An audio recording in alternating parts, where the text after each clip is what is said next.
Are there fish in here? Christy asks, kicking her sandals off on the sand. I follow her gaze out across the pond to the fringe of pine and white birch trees on the other shore. Only minnows come near the shore. On our side of the pond, there's a strip of sandy beach, but the far side has steep, scooped-out bank, tangled with bushes and the roots of trees. Once, I overheard Ryan tell someone that there's a big fish that lives under the raft, I say, still smarting from Christy's long look at his house. But I've never seen it, so he might be lying. Christy wraps her fingers around her braid. Is it deep? Over my head, but not so deep I can't swim down and touch. Sometimes we dare each other to bring back mud from the bottom. Her knuckles whiten on her braid. But we don't have to do that, I say. Good. She walks to shore, pulling off her t-shirt. Seeing her candy red bikini, I wish again that I'd worn my purple and white one, even if I had to hold the top on when I dove. I undo my shorts. I like your bathing suit. I wanted to wear the new one my aunt gave me, but it's at the laundry at my dad's.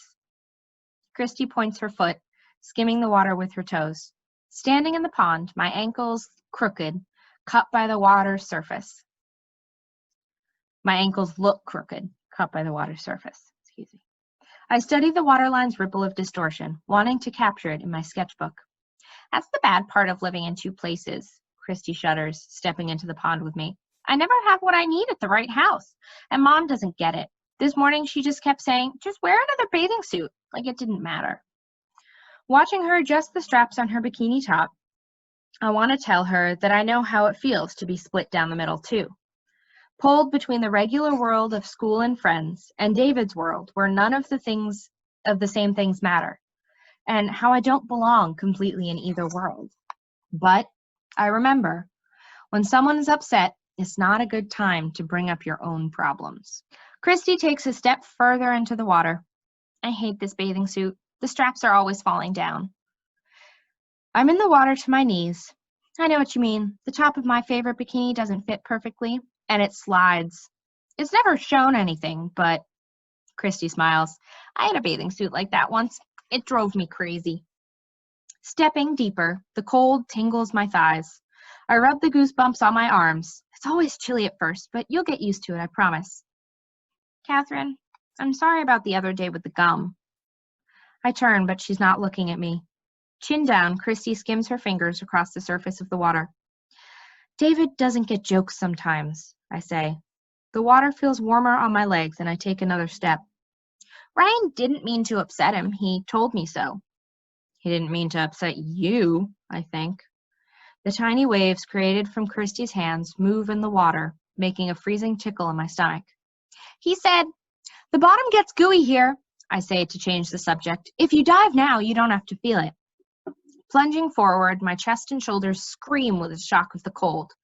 I go under, breaststroking and kicking hard until my lungs ache and I can't stay under for one more second. Breaking the surface, my hair is plastered to my face. I tread water, pushing it away. Christy stands in the shallows, her hands tracing across the pond surface. Come on, I say. It's not so bad once you get in. She takes a step. Are you kidding? It's freezing. Not once you get used to it. I'll meet you at the raft. I love swimming in water over my head. Cool emptiness under my feet, those sudden warm spots or icy underwater springs. Almost to the raft, I flip on my back to give in to the lightness of floating. Held by the water, I watch the blue sky, waiting for Christy to catch up. This is what I'd wished for, a next-door friend I could just come and go with. She's out of breath when she reaches me. At the ladder, I grip the sides and swing my feet up to the bottom rung. Water showers off me as I climb. What about the big fish? Christy says, swimming closer. What kind is it? The air makes me shiver, and I sit on the raft and wrap my arms around my knees. It's probably just a big eel. Her eyes widen. I mean, probably not an eel, just a fish that looks like an eel. Christy scrambles up the ladder. Yuck! I tug my soaked hair behind my ears, wishing I'd brought my hairband. I know without asking that Christy wouldn't want to touch the bottom. She doesn't even like the top of the water much. Maybe we can lie in the sun? We lie on our stomachs, and I peek between the slats to the darkness below. The slight rocking of the raft, and the slosh of the little waves slapping on the boards beneath, and the sun drying on my back, makes me yawn. I have to find another suit. I look over to Christy, fixing her shoulder straps. But if it's not at Dad's, I don't know where my other suit will be.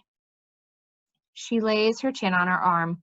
I wish Mom wouldn't give up so easy. It's not like he had an affair. Maybe they're just taking a break for a little while. Maybe, Christy sighs. Do you think there's really a fish down there?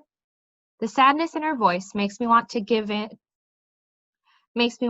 her something, even if it's only pretend. What if it is down there? I say, but he's magic, like a fairy tale, like the fisherman and his wife.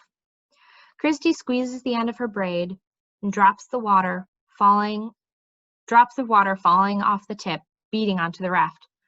I don't know that story. This guy catches a big fish, except the fish says he's really a prince under a spell. The man lets the fish go, but his wife sends him back to get a wish granted.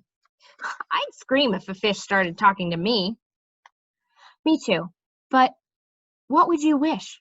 I'd wish my parents would get back together and be happy. She turns to me, her eyes worried. Do you think that's 1 or 2 wishes? 1. Your turn. What's your wish? I look down between the raft boards and imagine my always wish, my fingers reaching through the perfect top of David's head, finding the broken places in his brain, turning knobs or flipping switches, all of his autism wiped clean. But saying that wish brings trouble.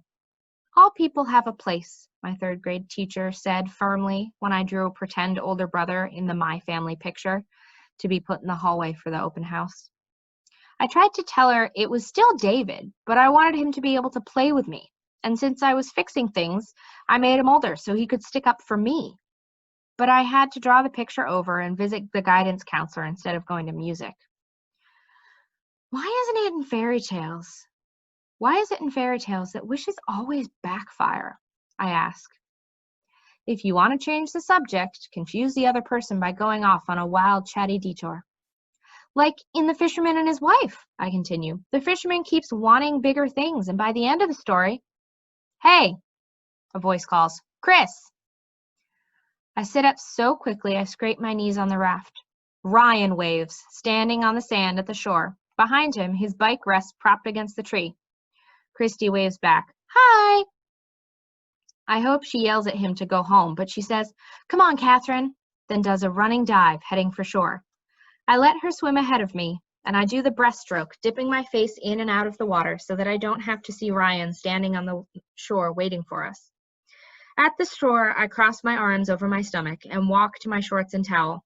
Your mom said you were here, Ryan told Christy. Did you ask Catherine yet? Ask me? Christy smiles.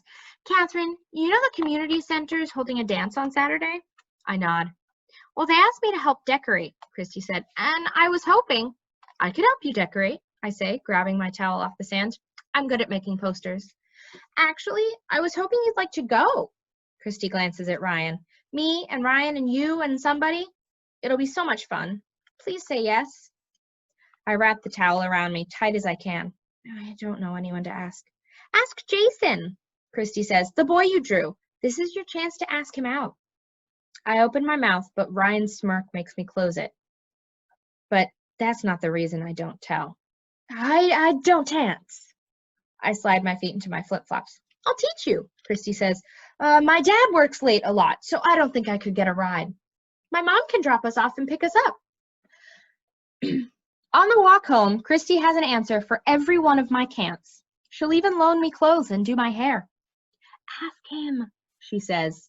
By the time she's heading up her driveway, Christy has cornered me into a stutter. I'll think about it. In my room, I peel off the damp bathing suit and put my fresh clothes on. I comb wet snarls from my hair and watch Christy's minivan back out of the driveway. Did Christy call me because she can't go to the dance with Ryan unless I go too? The minivan disappears from view. I turn to my bulletin board and the postcard from Disneyland tacked on the top. I wish it wasn't so expensive to call California. I want to tell Melissa everything and hear her say, it's okay, Catherine. But it'll take too long to explain, and maybe she'd be mad I cared so much about Christy being my friend. In my sketchbook, I try to draw my ankles distorted in the pond water, but they don't look warped and interesting. They just look broken. I write words in the white space behind the sketch, but after pond and icy, the only ones that'll come are guilty, complicated, hidden, and weak. I close my sketchbook.